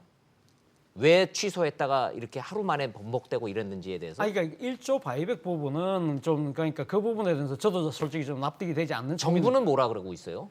거기에 대해서 설명이. 정부는 그때 당시 뭐 세수의 여러 가지 추계 사항 때문에 갑작스럽게 그렇게 결정할 수밖에 없었다는 이야기를 하고 있죠. 정무적 판단이었다? 아니요, 그거 역시? 정무적 판단이기보다는 당시 여러 가지 세수 전망이라든지 뭐 경제 정책 운용에 관한 여러 가지 저기 종합적 나오네요. 판단을 했다는 미세 거죠. 조정한 거다 그냥. 예, 미세 조정한 거다. 1조 정도는 미세 조정이군요. 네. 근데 정부는. 미세 조정이라고 보기에는 제가 아까 말씀드린 것처럼 이 취소가 당일날 이루어졌단 말이죠. 그러니까 14일에 김동연 부총리가 국회 기재위에 가서 예상대로 진행하겠다 했다가 오후 3시 20분에 갑자기 발표를 해버렸어요. 예, 그러니까 예. 그 몇 시간 사이에 무슨 일이 있었는가. 그 몇 시간 사이에 무슨 일이 벌어졌는가는 여전히 밝혀진 게 없습니까? 근데 그 부분에 대해서는 지금 미스테리로 남아 있고요. 물론 김동연 전 부총리 같은 경우는 저기서 발표한 것처럼 여러 가지 이 상황을 다시 한 번 더 계산하면서 미세 조정을 했다. 그리고 실제로도 17일에 다시 시행을 했다고 하는데 이 17일에 원래대로 다시 시행할 걸 며칠 사이에 이렇게 미세 조정함으로 인해서 예. 그 9일 동안 외국인이 우리나라 국채 순매도가 3,149억이었습니다. 네네. 3,149억치 국채를 팔아버린 거예요. 예. 그게 국가 전체로 봤을 때 엄청난 경제 변동을 가져온 건 아니지만 실제로 그런 주식이나 이런 데 관여하는 업체들이나 개인에게는 네. 사실은 또 치명타를 입을 수도 있었다. 그런 부분에서 적게는 몇 천만 원부터 많게는 몇 억 수십억의 피해를 입은 사람들도 분명히 있다는 게 신 전 사무관의 주장이란 말이죠. 주장이고. 그리고 단순한 어떤 이 얼마의 피해보다는 국가 정책 차원에서 신뢰도 차원에서 이 하루아침에 부총리의 발표가 뒤집힐 정도라면 네. 국가 경제 정책에 있어서 신뢰도 상실이 있을 수밖에 없지 예. 않겠습니까? 예. 그런데 그 석연치 않은 고리가 아마도 이 청와대와 기재부 사이에 어떤 줄다리기, 예. 의견 대립에 있어서 청와대가 이걸 취소하라고 찍어 누른 게 아니었을까 그런 의혹까지도 충분히 가질 수 있는 상황은 예, 맞는 역시 것 같습니다. 중간 정리만 좀 하고 가겠습니다. 1조라는 나라 빚을 갚는다 했다가 취소했다가 며칠 뒤에 또 갚아버립니다. 이것도 갚습니다. 뭐 영원히 안 갚는 게 아니고 그거를 지켜봤던 아들이 엄마 아빠가 하는 일이 난 도저히 이해가 안 된다 지금. 그랬더니 아버지가 지금 김동연 부총리가 뒤늦게 나와서 하다 보니까 그렇게 됐는데 원래 스케줄이 원래 그렇게 진행되는 거다. 일은 그렇게 하는 건데 우리 아들이 잘 이해를 못 하고 있다 지금. 자, 요런 상황이에요. 상황은. 상황 아주 이게 적절한 비유고요. 예. 저는 이게 그 정치나 정책에서 가장 중요한 게 뭡니까? 바로 이제 무신 분립, 신뢰. 예. 바로 이제 정책이라는 신뢰가 가장 중요하죠. 예. 그러면 이제 하루아침에 하루 만에 총리의 발의를 바뀌면 관계 대외 신인도나 네. 이게 신뢰가 어떻게 되겠습니까? 저는 이제 피해자가 없다지만 예를 들어 이제 채권 현물도 있고 선물 시장도 있잖아요. 초 단위로 예를 들어 0. 얼마에 따라서도 몇 천억이 왔다 갔다 할 수 있는 거예요. 피해가 집계가 안 돼서 그렇지. 네, 저는 이게 네. 피해 규모는 우리가 알 수가 없는 거지. 예. 무조건 피해가 없다고 단정할 수는 없는 거고요. 예. 가장 중요한 게 바로 이제 국민한테 또 대외 신뢰를 잃어버린 이게 가장 큰 손실인 거죠. 네, 좋습니다. 뭔가 좀 깔끔하지는 않는데 시장에 참여하시는 분들한테 저희가 여러 경로를 통해서 지난 며칠 동안 계속 물어본 결과는 좀 이해가 잘 안 되기는 한데 그렇다고 시장에 그게 큰 피해를 주거나 충격을 줬다라는 거는 좀 과장된 것 같다. 뭐 이렇게 수백조, 수천조 지금 돌아가고 있는 나라 경제에서 그 1조 가지고 그렇게 큰 의미 없다. 신재민 사무관이 너무 작은 거를 보고 크게 지금 얘기하는 측면이 좀 있다라는 얘기들을 하기는 합니다. 이거는 뭐 그런 시장의 반응이기 때문에 제가 그냥 객관적으로 전달해 드리는 거고 맞다 틀리고의 영역은 아닙니다. 자, 좋습니다. 자, 이게 계속 이 얘기를 할 수는 없어서 어느 단계부터는 이제 전문가 영역으로 넘어가서 좀 정리는 좀 해줘야 되지 않을까요, 차 교수님? 이게 계속 이렇게 여야가 이걸 가지고 정쟁처럼 막 또 뭐 청문회 연애 뭐니 그러면서 이렇게 가는 거는 바람직하지 않은 것 같은데 어떻게 될 것 같아요, 이 문제? 뭐 지금 야당 입장에서는 지금 기재위를 열자는 거 아닙니까? 열어서 이 부분을 따지겠다는데 열자 그러면 열리나요? 뭐 열어야죠. 저는 그래요? 뭐 그러니까 뭐 지금 뭐 사실 이 열어야 합니까? 저는 열어야 한다고 봅니다. 아하. 그러니까 지금 뭐 여당의 입장에서는 상당히 일종의 야당이 이 사안을 이렇게 규정한 것 자체를 그러니까 지금 그러니까 이거 받아들일 수 없다는 건데 뭐라고 막 규정을 하고 있냐면 자유한국당은 나라 살림 조작이라는 거 아니에요. 재정 조작 사건으로 돼 있죠, 네임이. 그러니까 나라 살림 조작이에요. 나라 살림 조작. 나라 살림을 조작했다는 것인데 예. 지금 여당 입장은 그거 아니거든요. 앞서도 말씀드렸지만 그러니까 대통령이 그러니까 그 경제를 운영하는 데 있어서의 나름대로 경제적 철학을 가지고 철학과? 정확적으로 판단해서 이렇게 집행된 거기 때문에 예. 뭔가 이것이 전혀 불법적인 것을 한 것이 아니다는 입장이기 때문에 네. 그런 거기 때문에 나라 살림을 조작한 상황을 밝히자고 요구하는 그러니까 상임위 이 지금 이 소집에는 응할 수 없다는 입장이지만 저는 앞서도 말씀드린 것처럼 1조 원이라는 이게 바이백이 하루 전날 취소된 부분 그리고 또 대통령과 그 당시 경제부총리 간의 소통의 문제 예. 이런 부분들에 대해서는 국민적 의혹이 남아 있는 것도 사실이잖아요. 그래서 열어야 된다? 그런 부분들에 대해서는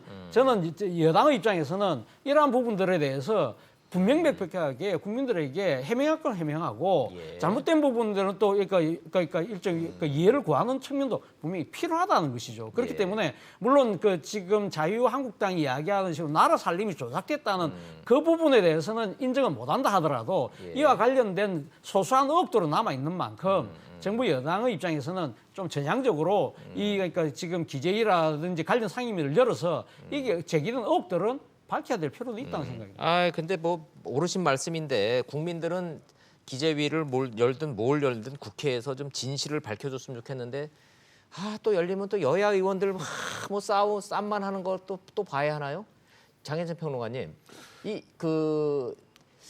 여당의 반응도 보면 여권의 반응도 뭔가 이렇게 진실 규명이나 이런 것보다는 신재민 사무관을 뭐라 그러나요? 좀 약간 좀 이상한 젊은이로 이렇게 몰고 가는 그런 그런 분위기가 있죠. 또 네. 있죠. 저는 그런 부분이 좀 아쉬운데요. 이를테면 지금 우리가 논의하는 것처럼 신재민 전 사무관의 주장이 정책적으로 맞지 않는다는 부분. 이를테면 예. 사무관의 눈높이와 뭐 기재부나 정부의 눈높이가 다르다는 식으로 정책적으로 그때 왜 그랬어야 되는지 이유를 설명하는 되는 문제입니다. 예. 그런데 일부 여당 의원 같은 경우는 지금 손혜원 의원 같은 경우도 페이스북에 글을 올렸다 지웠는데요. 저렇게 인격적인 비하를 하고 있잖아요. 나쁜 머리를 쓰면서. 불발탄을 양손에 든 사기꾼이다. 네, 그러면서 뭐 나쁜 머리를 썼다, 의인인 척 위장을 했다. 예. 신재민 전 사무관의 목적은 돈이라고 하면서 모 입시학원과의 계약을 파헤쳐봐야 된다 이런 주장까지 하고 있고요. 네네. 그리고 아까도 말씀드렸지만 뭐 망둥이라는 표현도 나왔고 이런 식으로 인격을 비난하고 메신저를 공격하는 행태는 이 신재민 전 사무관이 공익 제보자가 설령 아니라 할지라도 예. 향후 나타날 수 있는 내부 폭로자, 예. 그 공익 제보자들을 움츠러들게 만드는 효과가 예, 있습니다. 예. 야당도 이거를 정쟁의 도구로 사용하면 안 되지만 여당 의원들도 풋내기 사무관이니 사기꾼이니 뭐 이거는 그러니까 저는 국민들이 최소한 불편해요. 국정농단 최순실 국정농단 사건에서 예. 지금의 민주당 의원들이 뭐 고영태 씨나 이런 내부 폭로자들에 대해서 보여줬던 그 정도의 보호 기준은 똑같이 적용이 돼야 된다고 예, 봅니다. 그렇다고 뭐 고영태하고 신재민을 또 동일선상에 놓기도 좀 그런 것 같고 제가 이게 어떻게 더 보세요? 심한 발언요. 예, 바로 이제 그 김종민 의원 네, 이분이 이게 뭐라고 했냐면 네, 술자리 이야기감도 안 되는 얘기가 어떻게 운영위에서 문제될 수 있겠냐. 예, 예. 술자리 이야기감도 안 되는 걸. 그럼 이게 앵커님하고 저희 패널들이 이 바쁜 시간에 술자리 이야기감도 안 되는 걸 왜 저희가 토론하고 있습니까? 예, 예, 예. 이게 얼마나 오만 방자한 겁니까? 예, 예. 저는 이게 국회가요. 이거는 이게 따져봐야 되는 게 예. 조금 전에 말했지만 1조 바이백 지조는 신뢰성의 위기고 그다음에 올해 4조를 갚은 걸 자화자찬했지 않습니까? 이거는 이게 정책의 일관성도 없는 거예요. 네. 따라서 이게 정책적인 저는 이게 나경원 원내대표가 국고 손실죄로 뭐 고발 이거는 좀 오버고 예, 예. 제가 보기에 그 특가법의 국고 손실은요. 예. 그거는 해당이 안 돼요.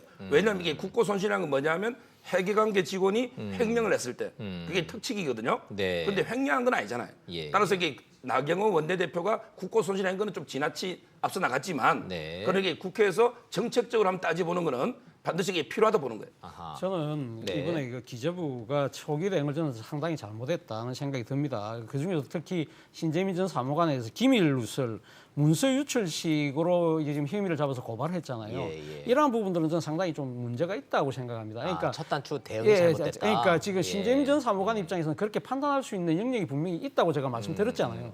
그렇다고 한다면 이 부분에 대해서 구체적인 설명과 그러니까 그 경위를 국민들에게 설명하는 것이 그러니까 먼저 필요한 사실, 것이지. 예, 사실, 이것을 예. 마치 감춰야 될 큰 그 비밀인 것처럼 이렇게 하다 보니까 스스로 신재민 전 사무관의 주장을 그러니까 상당히 도와주는 스스로 자업자득의 그런 영역으로 들어가 버리는 그런 하긴 상황이 됐다는 것이죠. 기밀 누설죄로 고발을 하다 보니까 그렇죠. 말한 게 그러니까 기밀이고 비밀인 것처럼 비밀이고 보이잖아요. 비밀인 것처럼 사실인 보이잖아요. 것처럼 돼버렸어요. 그렇죠. 아. 그러다 보니까 그런 측면이 분명히 있는 것이고. 그걸 아니 바로 차 교수님이 굉장히 중요한 지적해 주신 것 같아요. 정부의 대응 방식이 예. 청와대의 대응 방식이 요즘 보면 그냥 얼마든지 조목조목 설명하면 국민들이 다 그렇구나 뭐 이렇게 저건 오바구나 이렇게 갈 수 있는 거를 그렇죠. 정색을 하고 고발을 정식하고 하고 고발하고 이러니까 이렇게 하니까 이 부분에 대해서 그러니까 사람들이 그러면 저기 그 비밀이 뭐 아닌데 있나? 틀렸다고 하면서 왜 지금 기밀로 이렇게 그 네, 고발을 하지? 의문이 생길 수밖에 없는 상황이거든요. 그러면 근데 지금이라도 검찰 그 고발한 거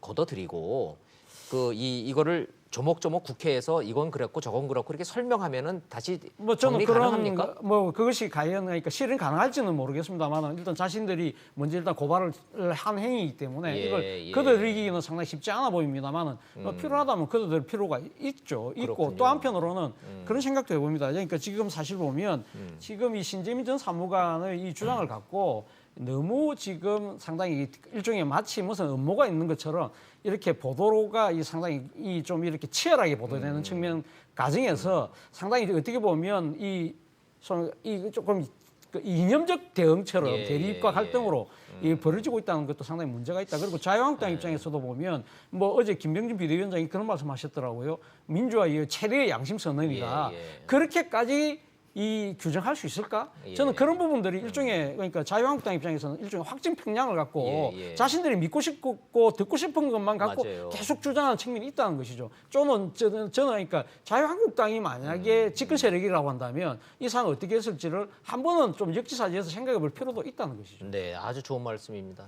장평론가님은 이 문제 어떻게 해야 된다고 보세요? 그러니까 저는 이제 시대가 변한 어떤 증거가 아닌가 싶어요. 신전 사무관의 주장이 옳든 아니면 기재부의 해명이 옳든 간에 예. 예전처럼 이제 윗선에서 부총리나 청와대 참모들이 네. 이건 이렇게 결정하겠다. 자기들이 찍어 눌러서 실무자들에게 너네는 알아서 기어라. 이렇게 말하는 게 다 통하는 시대는 이제 지나갔다. 넌 지나갔다. 젊은 이제 30대 젊은 사무관도 예. 납득할 수 있게끔 정말 이게 정책 토론이었다면 네. 기재부 내부에서 청와대에서 왜 이런 식의 논란이 있을 수밖에 없었는지 토론 과정에서 충분히 설득하고 제대로 열린 토론을 했다면 예. 신전 사무관이 이런 의심과 불만을 품었겠습니까? 이제는 좀 열린 사고방식, 시대가 변한 만큼 정부가 일을 하는 방식도 밀실에서 고위급 몇 명이 이렇게 하면 차관보가 너네 이렇게 찍어 누르는 방식으로는 정부가 돌아가지 않을 것이다. 이런 식의 제2, 제3의 폭로가 더 나올 수밖에 없다. 이런 점을 정부 부처가 정권을 떠나서 좀 명심해야 된다고 보고요. 공직도 신세대들이 이제 차지했다는 얘기네요. 폭로 방식도 바뀌었잖아요. 폭로 방식도 바뀌었어요. 이제 또 기자들 안 찾고 그냥 유튜브에다 올려버려요, 그냥. 그리고 전 또 하나 꼭 지적하고 싶은 게 지금 뭐 KTNG 사장이나 뭐 서울신문건에 대해서도 신재민 전 사무관이 폭로한 바가 있습니다. 예. 그런데 그 부분 뭐 KTNG 같은 경우는 결국은 사장 교체에 실패했고 네. 서울신문 같은 경우도 윤영찬 홍보수석이 뭐 나름대로 해명을 내놓았습니다만 결과적으로 성공하지 못했다 해서 이게 아무 문제가 없는 것은 아니다. 네. 그 과정에서 청와대 인사 개입 정황이 있었다면 그런 의도를 가지고 청와대가 압력을 행사한 게 사실이라면 그 자체만으로도 충분히 이 문재인 정부의 처음 국정기조와는 다른 부분이기 때문에 예. 결과로 사장을 교체하지 못했다 해서 이게 아무 문제가 없다. 이렇게 볼 수는 없다는 점을 지적하고 그러게요. 싶습니다. 그러고 보니까 오늘은 그 얘기는 저희는 꺼내보지도 못했습니다. 예, 서정욱 변호사님 어떻게 진행돼야 됩니까? 앞으로 이 논의를. 저는 이게 현 정권이요. 예. 초심을 한번 되새겨봐야 돼요. 작년에 그 인수위 대신에 왜 그 위원회 있잖아요. 네. 거기서 이게 공익신고자. 네. 를 이게 보호하겠다고 법안을 강화하겠다고 약속을 했고요. 예. 그 표창원 의원 있죠. 이분이 이게 법안하면서 오히려 이제 그 불의에 침묵하는 거 있잖아요. 예. 오히려 이제 침묵하는 양심도 악의 편이다. 뭐 이런 식으로 비판을 했거든요. 따라서 이제 그런 초심을 되새겨서 자꾸 이 김태우나 신재민이나 이런 분들에게 무조건 미꾸라지 망둥이처럼 고발을 통해서 입에 재갈을 물려하면 안 되고 우리가 이분들의 지적을 겸허하게 수용해서 앞으로 이게 시스템을 고칠 게 없는가 네, 이런 게 네. 그 계기로 삼아야 된다는 거예요. 법적으로 공익 제보자냐 아니냐는 어떤 딱 요건이 딱 있어요. 그래서 지금 신재민 사무관 같은 경우에 공익 제보자냐 아니냐는 논란의 여지가 있지만 어찌됐든 이렇게 내부 고발하는 거 재갈은 물리지 말자. 법에는요 예. 284개로 딱 특정이 되기 때문에 공익 신고자는 안 되지만 네. 그때 지금 현 정권의 안이 뭐냐면 예. 포괄주의로 가자. 그렇게 포괄주의로. 제한하지 말고 이런 걸 되새기 바라는 거죠. 알겠습니다. 여러 가지 측면에서 봤을 때 어찌됐든 신재민 사무관도 김동연 부총리도 청와대도 나라를 걱정하고 나라를 잘 되기 위해서 어떤 결정 과정에서 이러한 일이 벌어졌다는 건데 조금 더 시간이 좀 더 필요해 보입니다. 상황이 진전이 되면서 신재민 전 사무관이 건강을 되찾고 무슨 얘기를 하고 그러면 사실관계는 조목조목 이렇게 좀 짚어보도록 하겠습니다. 오늘 말씀 잘 들은 차 교수님, 서 변호사님, 장 평론가님 고맙습니다. 잘 들었습니다.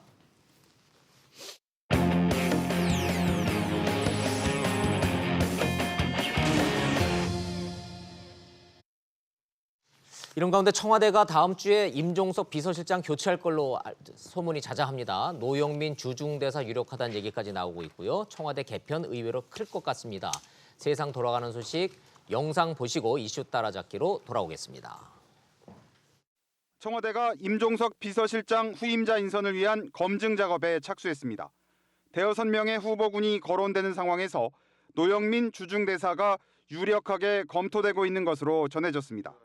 노영민 대사는 지난 2012년 대선 때 당시 문재인 후보 비서실장을 맡았던 대통령의 최측근 인사 중 한 명입니다. 지난해 대선 캠프에서 인재영입위원장을 지낸 정동채 전 문화관광부 장관도 함께 검증 대상에 오른 것으로 전해졌습니다. 인사 시기는 이르면 다음 주, 늦어도 설 연휴 전인 이번 달 내에는 단행할 것으로 알려졌습니다. 또 비서실장 인사와 함께 내년 총선 출마를 준비 중인 일부 비서관들 개편이 이루어질지도 관심사입니다. 애초 남북 공동선언 이행추진위원장도 맡고 있는 임종석 실장이 김정은 위원장 답방까지 책임을 질 것이란 얘기가 있었지만 지지율 하락 상황에서 집권 3년차 경제 활력에 전념하기 위해서라도 이른 시기에 분위기 전환이 필요하다는 판단이 작용한 것으로 보입니다.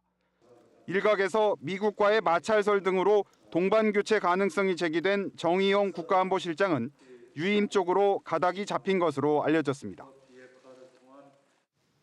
세상 돌아가는 소식 이슈 따라잡기 시간입니다. 이수희 변호사님 나오셨습니다. 어서 오세요, 이 변호사님. 안녕하세요. 안녕하십니까? 사람 인선 얘기할 때가 제일 재밌어요. 정치권 얘기할 때 보면은 야 누구 어디 간대더라, 뭐 누구 뭐 잘린대더라, 뭐 바뀐대더라 이것처럼 재밌는 얘기가 어디냐고. 자, 근데 임종석 비서실장은 뭐 경질이라고 쓸 것 같지 않아요. 본인을 위해서도 지금이 굿 타이밍이죠. 원래 예 그런 것 같아요. 예. 그런데 이제 그 뭐 인적 개편이 특히나 2020년 총선에 출마할 뜻이 있는 사람들은 네. 그 보좌진에 대해서는 한 뭐 4, 5월 얘기가 나왔었거든요. 예. 그런데 근데 조금 좀 빨라지기는 당겨진 해요. 거죠. 당겨졌어요. 지금 근데 뭐 지지율 떨어지고 경제 상황 안 좋고 뭐 이런저런 일 생기고 그래서 기강회의도 많이 예, 문제 제기가 됐었죠. 예. 예. 뭐 담배 피다가 뭐 서류 잃어버렸다는 것까지 그것도 나왔으니까. 무슨 군 인사 예. 대상자들의 세 예. 평까지 있는 그 문건이 담배 피다 잃어버렸다는 것도 저는 좀 납득이 안 가고. 본인이 이제 그렇게 주장을 예. 하니까. 여하튼 뭐 그건 행정관이, 그거는 예. 뭐 행정관이니까 그 얘기는 예. 뭐 중요치 않은 걸로 이제 치고 어찌 됐든 문재인 대통령 입장에서는 이제 쇄신의 필요성이 높아졌는데 예. 임종석 비서실장 뭐 교체할 때 됐고 누구 바뀐대요? 지금 나온 걸로 보면 그 지금 정무 뭐 홍보 다 바뀐다 그러대요. 그 이제 임종석 비서실장의 라인이라고 하는 한병도 뭐 정무수석 얘기도 나오고 예. 그래서 임 실장 라인이 다 바뀌는 거 아니냐 뭐 이런 얘기도 있고요. 윤영창 국민소통 수석이 임종석 라인이라 그러면은 그거는 뭐 본인이 동의할까 모르겠습니다만은 어찌 됐든 예, 그다음에 예. 이제 그 제일 그한 게 임 실장, 그다음에 그 저 안보실장. 예, 안보실장 예, 정의용 실장. 정의용 안보실장의 경우에는 뭐 미국의 볼턴하고 예전 같은 관계는 아닌 것 같다. 소통 정도가 뭐 이런 그럼에도 얘기까지도 불구하고 정의용 나오고요. 실장은 뭐 유임적으로 지금 기자들은 보고 있는 것 같아요. 예, 근데 뭐 좀 약간의 그 의견들은 다른 것 같아요. 이- 예측들은요. 그건 예. 이제 여전히 퀘스천 마크고. 예. 자, 관심사 가시는 분은 뭐 이제 총선 앞두고 있으니까 뭐 가시는 건 가시는 거고. 청와대 비서실장하고 비서관들 수석들은 사실은 체력 정년도 있어요. 1년 지나면은 이 배터리 방전되듯이 다 이게 소진들이 돼가지고 초기에 뭐 저 지금 뭐 문재인 대통령도 처음에 비서실장 갔을 때 이가 다 예, 그랬다고 예. 그러고 그다음에 제가 이제 그 이전 정권에서 청와대에서 근무하시는 분들 보면 거의 늙어요. 예, 새벽 5시쯤에 뭐 예. 보통 일어나서 출근해야 되고 주 52시간은 뭐 남의 얘기인 거고. 예. 근데 또 뭐 이번 청와대에서는 휴가들도 좀 챙겨서 가시던데. 예. 뭐 힘들어서 못 하겠다는 사람은 없는 것 같고 정 힘드시면 뭐 나한테 전화하는 사람도 많으니까. 그러니까 그러니까 그거예요. 여기서 밖에서는 청와대를 어떻게든 들어가고 싶어하는 사람들한테 야 들어가봐야 힘만 들어, 고생만 진땅해 하는 분들이 있고 막상 들어간 그거는 밖에 사람들한테 예. 얘기하는 거고 들어가 있는 분들은 이제 사실 이게 뭐 돈이라든가 이런 거는 아니죠. 뭐 예. 월급이 뭐 세다든가 보다는 뭐 정치- 우선은 힘이죠. 예, 정치하는 분들한테 청와대만큼 좋은 자리가 어디 있겠어요. 프로필에 청와대 어디 예, 근무는 예. 굉장히 큰 예, 거죠. 좋습니다. 그래서 임종석 비서실장 정무 국민소통 수석 바뀐다라는 거는 이제 좀 기정사실처럼 나오고 있고 후임 인선이 벌써 나오고 있는데 SBS 보도를 기자들은 노영민이라고 아예 찍어서 주장하고 있고요.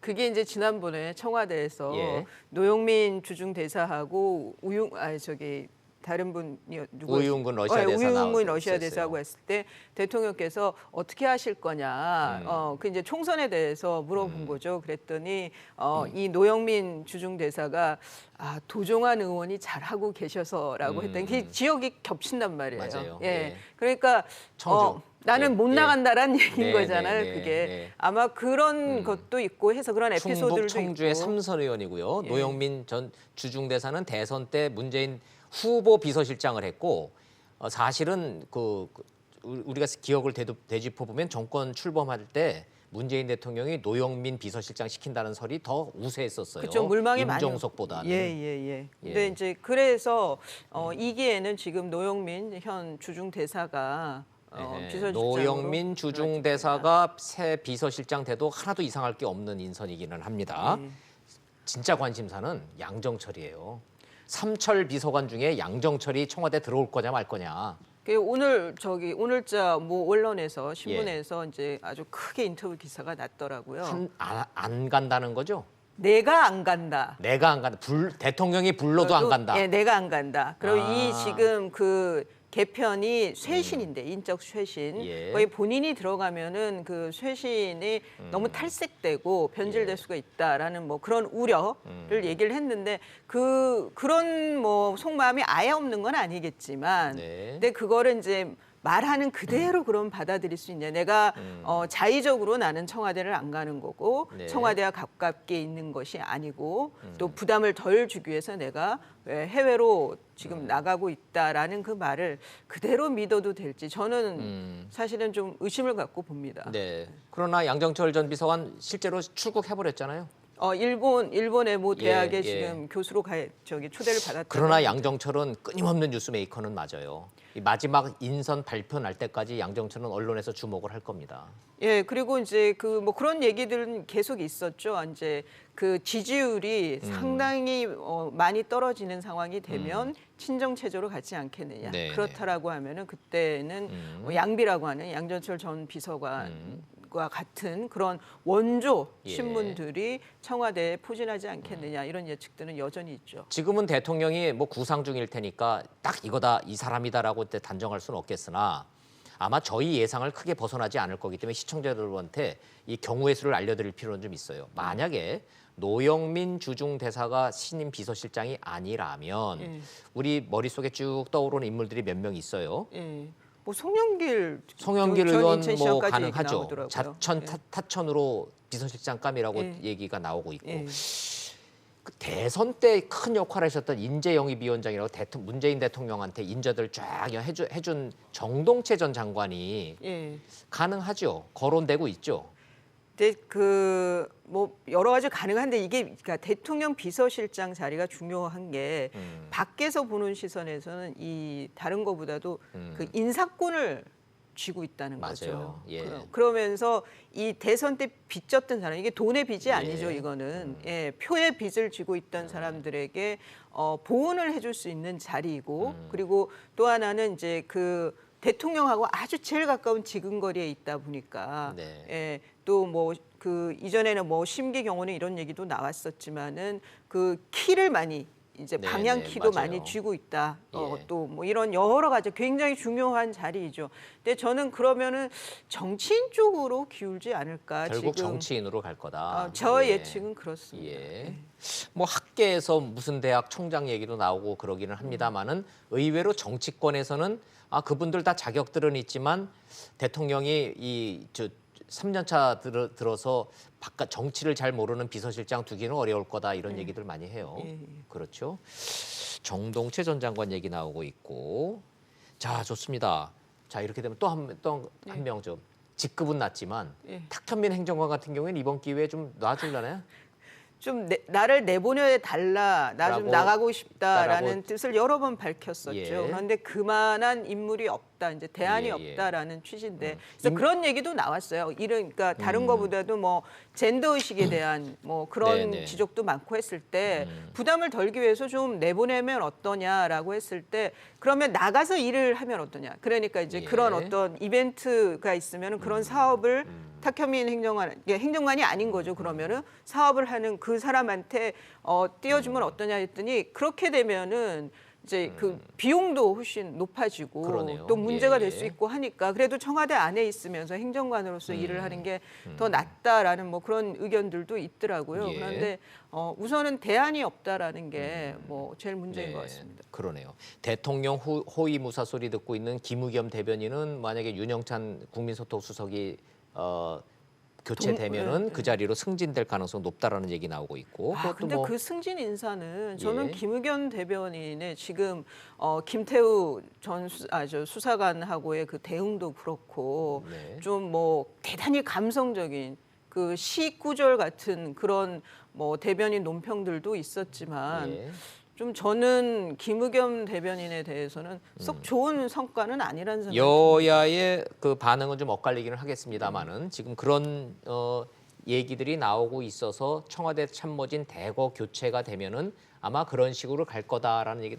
가장 궁금한 거는 언제쯤 이게 단행이 될 거로 보세요? 정치권에서는? 저는 이제 그러니까 그 2월 초쯤에 구정이 있잖아요. 예, 설날 예. 설날 연휴. 그러면 이제 이게 구정 밥상에 뭔가가 설 올라가야 연휴 되죠. 전에 하겠죠. 저는 상식적으로 그래서, 보면 예. 그건 진짜 얼마 안 남은 거네. 예, 이제. 최신 분위기는 그 저기 설날 밥상에 올라가야 된다. 예, 예. 이익이 참모진 발표 설 연휴 전에 올 겨울에 제일 큰 뉴스가 될 것 같습니다. 바깥으로 좀 눈을 좀 돌려보면요. 이탈리아 대사였었던 북한의 조성길 대리대사. 저희가 뭐 아는 사람들은 대충 압니다마는 북한에서 엄청난 엘리트 귀족 출신 아니에요? 그러니까 이제 어제 태영호 그 전 공사가 예. 이제 그 언론에서 인터뷰를 하면서 설명도 하고 분석도 했더라고요. 음. 근데 이제 조성길 이 전 임시 대리 대사라는데 예. 대사급은 아닌 거죠. 대사급은 왜냐하면은 아니고. 시청자 여러분들이 기억하실까 모르겠지만 북한이 핵실험하고 그럴 때 이탈리아에서 예. 북한 대사를 쫓아버렸어요. 예. 그래서 공석이 나서 대사가 없어요. 예, 그 예. 없는 나라가 됐어요. 예, 그런데 그러니까 대사급은 아닌데 그런 면에서는 좀 외교관, 그러니까 고위 예, 공무원이지만 직급이 대리사급은 아하, 아니라는. 근데 이 조성길 이분이 저기 장인어른하고 본인의 아버지하고 다 외교관 대사급 그렇죠. 출신이래요. 예, 예. 그리고 부인이 또 의대를 나왔더라고요. 예. 친가 처가 북한에서는 외교관들이 정말 당성과 충성심이 높은 계층인데 예.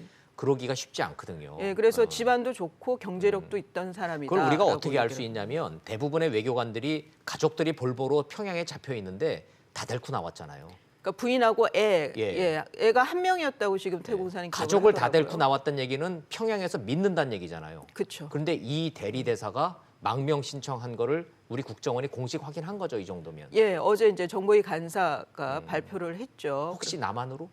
저는 아닐 거라고. 그건 아닌 보입니다. 것 같다. 근데 뭐 어느 언론에서는 네덜란드를 또 얘기를 하더라고요. 지금 북미 관계, 남북 관계를 고려해 보면 한국이나 미국은 받고 싶어도 못 받을 수 있지 않을까요? 저는 한국이 과연 받고 싶어 할까에 대해서도 우선은 저는 의문이고요. 의문이다. 그런데 이 지금 조성길 그 대리 대사가 한 업무가 그러니까 호화품들, 사치품들 그게 이제 통치 순환으로 쓰인다는 거 아니에요, 김정은의. 네. 그거를 밀수하는 데 관여가 됐을 거고 그런 루트들을 알고 있을 거다. 그러면은 네. 미국 입장에서는 지금 경제 제재를 하고 있는데 네. 예, 이런 정보들은 유용한 거죠. 그다음에 네. 또 하나는 이제 그 북한 핵 전략이 어떻게 예, 되고 있느냐에 대해서도 외교관들은 잘 알고 있다는 거예요. 맞아요. 이 정도 수준, 예. 직급 이상이면. 그러니까 그런 것도 상당히 중요하고. 그럼 저는 미국이 뭐 그러니까 미국에서 어느 유럽 국가하고 이런 정보 교류가 아주 원활한 곳이 국가라면은 모르겠지만 네. 아니라고 하면은 상당히 흥미를 느끼지 않을까라는 생각이 듭니다. 말 그대로 아주 미묘한 파장을 불러일으킬 정치적 망명이기 때문에 요거는 좀 잘 좀 지켜보다가 시청자 여러분들 잘 좀 전해주시고요. 근데 북한이 대놓고 뭐라고는 못할 것 같아요. 그럴 것 같아요. 지금 상황에서는 다시 이제 안으로 좀 눈을 국내로 좀 돌리면 이낙연 총리 주재로 매우 중요한 회의가 열렸는데 네. 언론이 별로 그렇게 다루질 않아서 제가 일부러 이거 시청자 여러분한테 좀 소개 좀 해드리려고 합니다. 국정 현안 점검 조정 회의라고 다소 좀 생소하고 총리 주재긴 한데 네. 여기서 굉장히 중요한 얘기 나왔잖아요. 그러니까 이제 산업부하고 국방부하고 두 예. 군데서 다 얘기가 나왔습니다. 핵심이 뭐예요, 요지가? 그러니까 산업정보보호법이라는 게 있어요. 우리 지금 법에 현행 있죠. 법에. 예, 근데 산업 스파이 방지한다는 법. 예, 이게 산업 스파이 그리고 그 담당하는 국정원의 그 부서도 있어요. 맞아요. 산업 스파이만 예, 잡으러 예. 다니는. 근데 이게 산업 스파이가 국가 경쟁력 우리가 먹고 사는 데 있어서 기술 개발과 플러스가 이 핵심 기술들을 어떻게 잘 유지를 하고 어디 유출되지 않도록 막느냐. 예를 들자면 반도체 기술 같은 거. 그렇죠. AI라든가 뭐 신기술들이 너무 신기술들. 많으니까요. 그거는 예. 이제 우리의 먹거리죠. 이거는 미래 먹거리. 정부가 이런 거 이렇게 회의까지 하는 거 보면 실제로 기술 유출이 심각한 모양이에요. 뭐 1년에 한 20건씩 된답니다. 근데 지금. 그거 하나하나가 막 수십조짜리라며요. 그 R&D 비용이 엄청나게 투입이 된 거고 네. 그리고 향후 그 창출될 수 있는 수익이 상당한 거죠. 그런데 저 기술들이 대개가 중국이라는 예. 거죠. 신고하면은 지금까지는 포상금 1억 줬는데 20억 준대요. 이제. 예. 그리고 또 이제 형량을 예. 저 핵심 기술하고 일반 산업 기술 유출자하고 형량이 같았어요. 예, 근데 예. 그 형량을 이제 핵심 기술의 경우에는 더 높이겠다는 거죠. 그다음에 그 유출자에 대해서 징벌적 배상을 할 수 있습니다. 그래서 손해액의 최대 3배라는데 손해액이. 보통이 뭐 몇십억짜리예요. 보통. 예, 저 보는 순간에 그만두고 이수희 변호사님하고 손 붙잡고 저거 20억 원짜리 포상금 잡으러 다닐까 생각. 국정원 직원들도 저거를 자기 그 승진을 걸고 잡으러 다녀 쉽지 잡는 않아요. 순간 승진되고 돈 받고 예. 포상금 받고. 근데 예, 쉽지 예. 않다는 예, 거죠. 예. 근데 제일 더 문제는 노골적으로 유출시키는 거 말고 예. M&A를 가장해가지고 예. 기술 탈취에만 목적이 있는 M&A. 그게 중국 제일 기업들이 연봉 5배 줄게, 10배 줄게 해서 데리고 가는 거 그게 예. 사실상 저렇게 산업 스파이로 갈 수도 있잖아요. 제가 들은 거 이제 지금 아주 잘 나가는 반도체 예. 회사죠. 거기에 퇴직한 분들을 아주 겨냥을 해가지고 아. 이 데리고 헤드헌팅이라고 그럴까요? 예, 예. 하는 업체들이 또 있더라고요. 근데 그게 다 중국 업체예요. 중국에서 그런데 하는 거다. 유혹을 뿌리치기 어려운 액수를 예, 제공합니다. 범정부 차원에서 이런 기술 유출자에 대한 제도적인 이 근본책을 만든다는 거에서는 잘하는 일이네요. 이거. 예, 저는 이거는 법적으로도. 예, 그렇죠. 예. 근데 이거는 여전히 미국이라든가 서방 국가에 비해서는 여전히 낮은 수준이라는 거예요. 알겠습니다. 자, 잘 좀 지켜보고 그 이수희 변호사님 이슈 따라잡기 여기서 정리하도록 하겠습니다. 잘 들었습니다. 예. 고맙습니다.